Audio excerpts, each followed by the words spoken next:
Eu declaro aberta a 38ª reunião da Comissão Temporária Interna criada pelo requerimento do Senado 105/2021, para no prazo de 120 dias acompanhar as questões de saúde pública relacionadas ao coronavírus, a Covid-19. A presente reunião é uma audiência pública com o objetivo de debater a eficácia dos imunizantes contra a Covid-19 em primeira e segunda aplicação, bem como a necessidade de aplicação de uma terceira dose, a dose de reforço. Doutora Margarete Maria Prete Dalcomo, pesquisadora da Escola Nacional de Saúde Pública, Sérgio Aroca, esse nome me agrada muito, Sérgio Aroca, da Escola Nacional de Saúde Pública Fiocruz. Sérgio Aroca foi nosso colega aqui na Câmara. Eu passo a palavra para a doutora Margarete Dalcomo. Pelo tempo de 12 a 15 minutos, fique bem à vontade. Bom dia a todos. Muito obrigada, senador Confúcio, pelo convite para participar, sobretudo pelo privilégio de estar aqui na presença dos senhores e na presença da doutora Rosana, minha colega, da Meiruzi que representa a Anvisa, que merece de nós, de toda, e aqui eu falo muito à vontade em nome da comunidade científica, senador, que não hesitou em dar todo o apoio à Anvisa nas decisões tomadas pelo absolutamente criterioso processo que a nossa agência regulatória tomou durante todo esse processo da epidemia da Covid-19. De modo que eu quero não só aqui reiterar esse apoio sobre o qual eu já me manifestei outras vezes, junto à Meiruzi, junto ao Gustavo Mendes e outros colegas com quem tive a oportunidade de ter interlocução, mas agradecer a Meiruzi pela absolutamente compreensiva apresentação que ela fez. Eu também tinha levantado alguns dados da situação internacional e a Meiruzi aqui nos apresentou. Eu queria fazer alguns comentários genéricos, senador, e depois algumas questões pontuais sobre o ponto sobre o qual o senhor nos convoca para essa reunião. Em primeiro lugar, quer dizer, é preciso se dizer que o que está acontecendo, na verdade, quer dizer, com a aprovação dessas vacinas, nós temos um preço do qual não há dúvida que nós estamos pagando. Nós fizemos estudos de fase 3 no Brasil de grande qualidade, como a Meiruzi aqui reiterou, né? E o Brasil, naquele momento, não fez as encomendas que poderia ter feito quando nós já alertávamos a comunidade científica de que a grande solução para uma virose de transmissão respiratória com R0, ou seja, uma capacidade de transmissão muito alta de uma pessoa para várias outras, a grande solução não seriam medicamentos e sim vacinas. Ou seja, o velho axioma de que prevenir é melhor do que remediar, mais uma vez, numa epidemia dessa magnitude, se fez presente.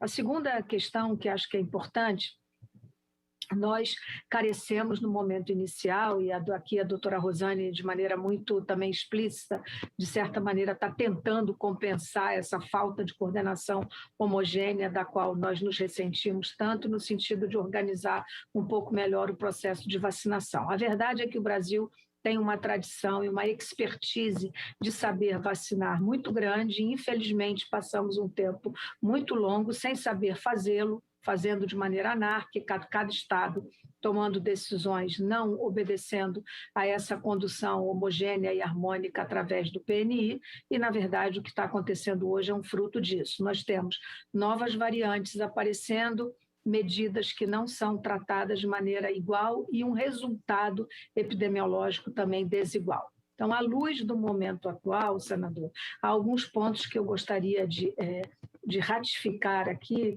né, sem repetir nenhuma das informações que a Meiruzi já nos trouxe também. Em primeiro lugar, nós não estamos vacinando a população brasileira pela indisponibilidade de um número de vacinas e pela falta de agilidade com a qual nós poderíamos estar. O Brasil teria perfeitamente condições, na capilaridade do SUS, de estar vacinando 2 milhões ou mais de pessoas todos os dias, facilitando a chegada das pessoas e em horários, em fins de semana, etc.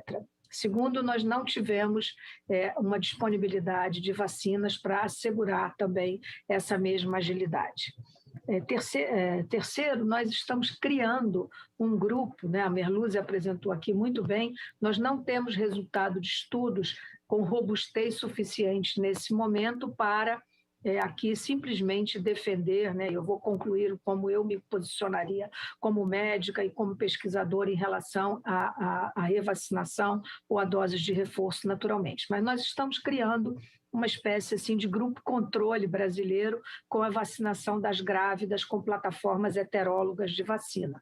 Nós já começamos a fazer isso e estamos gerando, certamente vamos ter uma geração de resultados em relação a esse grupo. Então, em relação a vacinas de plataformas heterólogas, nós teremos, num grupo relativamente pequeno, mas teremos resultados sobre isso. Mas a verdade é que nós sabemos que nós temos uma população idosa no Brasil bastante representativa, que a imunossenescência é um fato que nós conhecemos muito bem, e que hoje, à luz da presença de novas variantes, como a variante Delta, cuja possibilidade de se tornar dominante no Brasil é bastante plausível, e aqui eu estou falando em plausibilidade biológica ou epidemiológica mesmo, é bastante provável que isso ocorra, nós temos situações díspares acontecendo. A região sudeste, no Rio de Janeiro, por exemplo, onde eu estou, nós já verificamos obviamente, uma prevalência da variante Delta no monitoramento que nós aqui pela Fiocruz fazemos, como todos os senhores sabem. Nós já observamos, dos últimos 10 dias para cá, um aumento na demanda de hospitalização. Nós tínhamos parado de hospitalizar pacientes idosos e voltamos a hospitalizar. A grande maioria dos que estão sendo hospitalizados foram vacinados, sim, com 2 doses da vacina Coronavac. Então, nós tendemos, né, a defender, digamos assim, uma posição de que esses grupos, não só de pontos de cortes etários, nós poderemos discutir com mais detalhes se vacinaríamos aqueles acima de 80 anos, que é uma população menor, ou se estenderíamos, como é a tendência, por exemplo, no Reino Unido, na Espanha, Israel, aqueles de faixa etária menor e que foram vacinados, bem como todos, ou a grande maioria dos profissionais de saúde que foram vacinados já há mais de 6 meses com a vacina da Coronavac, porque era disponível naquele momento. Então, hoje nós voltamos a ver profissionais de saúde ficarem doentes, porque estão muito expostos. Então, há uma questão da exposição de determinados grupos, independentemente de faixa etária. Então, profissional de saúde é outro grupo do qual nós teremos que considerar a dose de reforço de vacinação. Nós temos uma experiência que começa a ser construída, com o estudo dos que fizeram parte do estudo de fase 3, voluntários, e que fizeram uso do braço vacina com a vacina da AstraZeneca, nós começamos a vacinar, portanto, 12 meses depois, isso também vai gerar algum resultado. O Estado de São Paulo tem estudos com a Coronavac também, que deverão gerar resultados sendo publicados ou mostrados, pelo menos, agora no mês de setembro, outubro. Falei com o Dr. Renato Kifuri, que faz parte dessa avaliação, e, portanto, nós precisaremos também ter mais resultados, como a Merluzzi disse muito bem, da situação brasileira. E fato é que, eu diria, senadores, e Merluzzi e Rosana, né, que nós, sim, o Brasil tem que estar aberto à questão da doses de reforço, de reforços, e nós precisaríamos definir quem seriam os nossos grupos prioritários. Eu diria, apenas para iniciar essa discussão, que, a meu juízo, os grupos prioritários seriam, sem dúvida, pessoas vacinadas com a vacina de vírus inativado, sobretudo com a Coronavac, a partir de 70 anos, profissionais de saúde e todas aquelas pessoas, independentemente de idade, portadoras de imunodeficiências. E aí, nesse caso, entrariam todos os grupos de pacientes transplantados de órgãos sólidos, eventualmente transplantados de medula óssea, cuja decisão é naturalmente individual. Nós sabemos, de acordo com a recomendação médica caso a caso, ela é totalmente customizada, e a utilização de com vacinas heterólogas. Então, a intercambiabilidade de vacinas é algo sobre o qual, como também muito bem apresentou a Merluzzi, nós precisamos gerar dados, mas ela não pode estar fora do nosso radar. Quer dizer, nós temos, sem dúvida nenhuma, nós não devemos, né? A meu juízo, e falo como médica, como quem assiste, como quem está internando mais doentes nos últimos 10 dias, nós tínhamos parado, os senadores, de internar pacientes idosos. Estávamos internando, a epidemia mudou o seu perfil, a epidemia rejuvenesceu no Brasil. A média de idade de internados chegou a ser, no mês passado, 53 anos. Portanto, obviamente, revelando um perfil etário diferente e revelando também uma proteção das vacinas utilizadas. No entanto, nos últimos dias, no Rio de Janeiro, volto a dizer, que é onde eu tenho dados, São Paulo parece estar um pouco melhor, mas nós estamos no Sudeste, é tudo muito perto, eu não tenho dúvida de que essa questão da distribuição da nova variante vai gerar provavelmente um resultado em termos de demanda do sistema de saúde maior. Nós já estamos internando, sim, pacientes vacinados com 2 doses com a Coronavac, majoritariamente, eventualmente um caso ou outro com a AstraZeneca e com a Pfizer, eu não tenho nenhum conhecimento de pessoas que tenham tomado 2 doses e que tenham sido internadas. Então, eu acho que sim, sem dúvida, essa discussão é extremamente oportuna, nós precisaremos sim de doses de reforços e uma discussão realmente séria, robusta sobre a questão da revacinação. Quanto tempo nós deveremos revacinar a nossa população e que prioridades. Mas a dose de reforço, sem dúvida, eu acho que é estratégica, está no momento e nós deveremos assumir uma posição não apenas, quer dizer, baseado nos dados que a Anvisa aqui nos traz, mas nos dados gerados pela Fundação Oswaldo Cruz, e esperamos ter a anuência do Ministério da Saúde em relação a essa recomendação. Esses seriam os meus comentários nessa minha intervenção inicial, senador. Muito obrigada. Muito obrigado, doutora Margarete. A senhora tem sido muito gentil conosco em atender nossos convites, tem prestigiado a nossa comissão muito, não é? Meus sinceros agradecimentos. Com a palavra, a doutora Margarete. Muito obrigada, senador, obrigada pelos que me antecederam. A primeira pergunta que me foi encaminhada do senador Wellington sobre a questão das variantes de preocupação versus as vacinas e a ação das vacinas versus as novas variantes. Sem dúvida, senador, é sabido que as vacinas, apesar de terem demonstrado taxas, todas elas, independentemente das plataformas, mostraram taxas de eficácia, né? Porque nós falamos de eficácia quando estamos falando de projetos de pesquisa e falamos de efetividade ou eficiência quando falamos desses estudos que estamos fazendo, que na verdade são quase um fase 4, que é o mundo real, ou seja, já a aplicação na comunidade. Sem dúvida nenhuma, nós sabemos que é esperado que a cada variante de preocupação que eventualmente haja, nós sabemos que hoje há no mundo 4 variantes de preocupação, que são as denominadas pelas letras gregas atualmente, das quais circulam no Brasil a variante Gama, que é a nossa, que nasceu aqui, a variante Delta, que tende a ficar dominante. Nós imaginamos e sabemos que há uma tendência das vacinas de perder um pouquinho nessa efetividade esperada. Isso é esperado, estou falando do mundo real. Essa é uma outra razão pela qual se coloca como profundamente oportuna a discussão sobre um processo de doses de reforços de vacina, como fazemos nesse momento. A questão de medidas administrativas do tipo fechamento, senador, embora nós reconheçamos, quer dizer, que estamos todos muito cansados, mas a verdade é que o Brasil nunca fez um lockdown adequado. O Brasil nunca alcançou 60% de afastamento de atividades, como seria o dado desejável, teoricamente calculado. Quem mais chegou perto foi São Paulo, em alguns dias, com 58% de distanciamento. Outros países tomam medidas muito duras e muito eficazes com questões de fechamento. Eu falo com a Austrália, por exemplo, toda semana, por força do estudo de fase 3 com a vacina BCG para a Covid-19, da qual eu sou investigadora principal, e a Austrália tem 5 casos, fecha o bairro todo, fecha a cidade inteira, Melbourne e Sydney estão vivendo o 6º lockdown no país. É um país com outras características, menos gente, etc. Então, assim, mas eu acho que essas medidas administrativas não podem estar fora, digamos, do espectro de serem eventualmente tomadas se houver alguns locais com maior concentração de casos. A questão do senador Isalci, que fala sobre a eficácia das vacinas, com uma dose, com 2 doses, a vacina da AstraZeneca, a qual o senhor se referiu especificamente, senador, ela já mostrou no estudo de fase 3 uma eficácia com uma dose de 70% a 72%, que passa para 81% quando é feita a segunda dose. Então, lembrando que todas as vacinas que são aplicadas em 2 doses são absolutamente fundamentais de serem aplicadas as 2 doses, não há discussão sobre isso, né?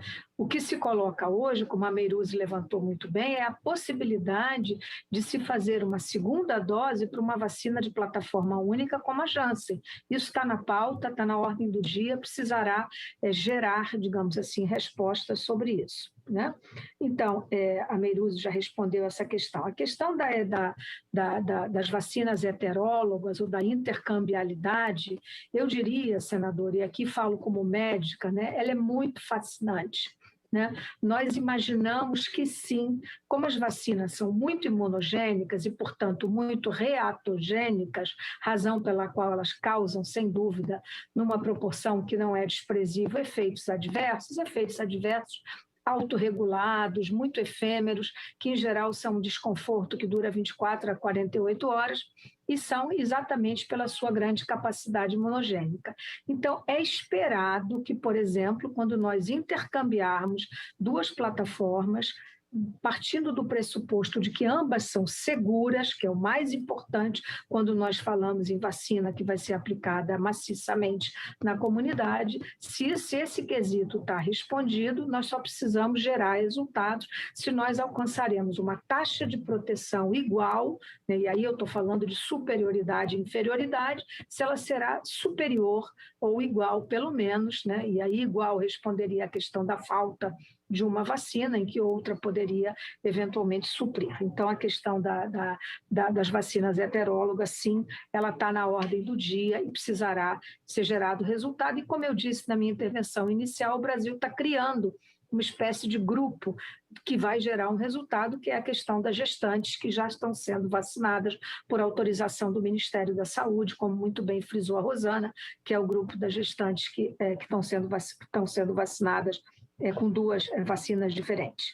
A questão da senadora Zenaide, sem dúvida nenhuma, senadora, eu acho que as suas perguntas foram muito pertinentes e a questão dos profissionais de saúde, né, eu trouxe a questão porque a impressão que eu tenho, salvo engano, é que há um consenso mais ou menos subliminar entre todos nós de que nós precisaremos revacinar os mais idosos e os portadores de qualquer doença de imunodeficiência, seja uma doença genética inata, seja uma doença adquirida por força da imunossupressão gerada por transplantes de órgão sólido ou de medula óssea. Então, isso me parece relativamente consensual. A questão dos profissionais de saúde, especificamente no Brasil, eu colocaria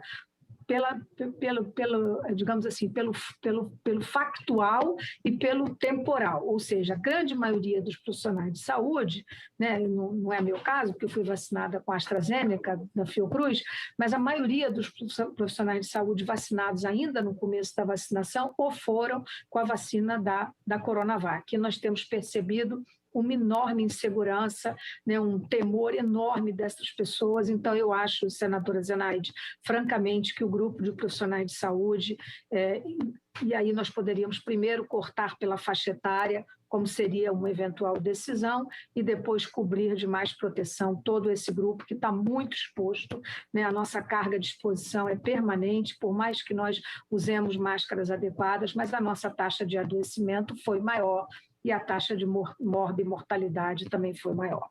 Então, acho que essas eram as perguntas que me foram destinadas, senador, e acho que as respondi todas. Muito obrigada. Muito obrigado, doutora Margarete. Para finalizar essa nossa audiência, eu passo a palavra para a doutora Margarete Maria Dalcomo. Obrigada, senador Confúcio, né, respondendo às perguntas encaminhadas. A primeira delas, do senador Stevenson, sim, ter vacinas diferentes é bom, sim, para o Brasil, senador. Nós precisamos, inclusive, gerar resultados de comparação. As vacinas todas responderam aos quesitos de eficácia pelos estudos de fase 3, de segurança, pelos estudos de fase 1, 2 e 3, de modo que, sim, eu concordo inteiramente que essa variedade do painel de vacinas com plataformas diferentes é bom para o Brasil, sim. A questão da morte do ator Tarcísio Meira, né, que é uma pessoa idosa, ela reforça mais ainda, né, o pleito que nós aqui trouxemos de absoluta necessidade, e eu diria mesmo, independentemente de aguardar resultado de estudos que ainda podem tomar muito tempo, nós não precisamos acumular mais mortes, sabendo que a imunossenescência pode, sim, a partir de uma determinada plataforma, no caso da Coronavac, exigir de nós uma decisão firme e corajosa de revacinar e proteger essa faixa etária. Não tenho dúvida disso, acho que esse exemplo é paradigmático nesse aspecto. Da Maria Eduarda, minha conterrânea do Espírito Santo, que pergunta sobre eficácia, eu acho que tudo que nós falamos aqui já mostrou, Maria Eduarda, que as vacinas têm, sem dúvida nenhuma, uma eficácia muito grande, né, muito pelos estudos e na vida real, e que, eventualmente, uma terceira dose poderia conferir-lhes uma efetividade ainda maior. O uso das vacinas distintas, é isso que nós colocamos aqui. Até o momento, nos estudos mostram alguns resultados preliminares com vacinas homólogas, e nós estamos no processo de geração de resultado com as vacinas heterólogas. Eu acho que é algo que está no espectro, sem dúvida, não só da pesquisa, como de aplicação no mundo real. E, finalmente, a pergunta colocada sobre a questão da não aceitação. Nós estamos discutindo, inclusive, essas questões das vacinas brasileiras, né, junto ao EMA, com algumas embaixadas brasileiras, inclusive, europeias. Quer dizer, isso não é um problema apenas com a Coronavac, né? Nós tivemos problema até muito recentemente com a própria Covishield, né? O EMA, que é o órgão regulador europeu, não aceitava a vacina Covishield, e isso era um problema, porque alguém tinha recebido uma dose da AstraZeneca originária do Instituto Serum e uma segunda do Brasil, e não tinha autorização para entrar. Finalmente, o EMA agora aceita. E a impressão que eu tenho, quer dizer, a vacina da Coronavac hoje não é aceita para entrada no território nem norte-americano, nem canadense, na América do Norte, nem na Europa. E a impressão que eu tenho é uma questão de tempo. Primeiro, precisam ser publicados os estudos ainda decorrentes dos fase 3 definitivos que ainda carecem, né, Meruzi? A gente ainda precisa desses resultados publicados adequadamente, revistos por pares, etc. A impressão que eu tenho, para quem pergunta, é que é só uma questão de tempo, né? Até porque, né, o contingente de milhões e milhões de pessoas chinesas e asiáticas que têm sido vacinadas com as vacinas produzidas na China, porque não é apenas a Coronavac que não é aceita, outras vacinas chinesas também não são aceitas. A impressão que eu tenho é que é só uma questão de tempo e de geração de resultado para que isso possa ser aceito. Agora, sem dúvida, é um problema. Eu reconheço que tem sido um problema, que eu estou vivendo isso dentro da minha própria família. Meu marido é vacinado com a Coronavac e não pode sequer me acompanhar se eventualmente eu fizer uma viagem a trabalho para nenhum lugar, porque ela não é aceita. Então, assim, esperamos que isso se resolva rapidamente, mas precisamos de resultados definitivos publicados. E a mensagem final, além de lhes agradecer muito o privilégio de ter sido chamada para essa comissão, senador, e me colocar, evidentemente, à disposição institucional e pessoalmente para colaborar com os senhores, é que realmente as pessoas acreditem na vacinação, né? Qualquer discurso anti-vax eu considero um discurso marginal, criminoso mesmo, numa situação como a brasileira. Então, portanto, nós temos que ser, como médicos, como cidadãos firmíssimos na defesa da arma mais poderosa para uma doença que é de transmissão respiratória e que não é de uma pessoa para outra, e sim com as novas variantes circulando de uma pessoa para 5 ou 6 outras. Portanto, a responsabilidade ela é pessoal e ela é coletiva. Essa é a mensagem final que eu deixaria. Muito obrigada aos senadores senadores que me encaminharam pergunta e muito obrigada a Meiruz e a Rosana pela essa companhia nessa comissão. Muito obrigada. Muito obrigado, doutora Margarete. Senador Esperidião, que levantou a mão para fazer uma consideração final sobre a audiência, e depois eu preciso que os senadores permaneçam. Nós temos uma parte administrativa de 5 minutos. Com a palavra, senador Esperidião. Presidente, eu acho que o saldo dessa reunião, que eu considero muito proveitosa e até certo ponto histórica, foi a frase final da doutora Margarete. A propósito da morte do Tarcísio Meira, ela disse: nós não precisamos esperar mais nenhuma morte nessa faixa etária, pelo menos foi o que eu entendi, o tipo de paciente, para convalidar o princípio de que é preciso complementar a vacina. Eu não digo revacinar, complementar. Se é sob a forma de anual, como a vacina da gripe, se é uma terceira dose, isso é uma questão que cabe ao especialista, né? À ciência dizer.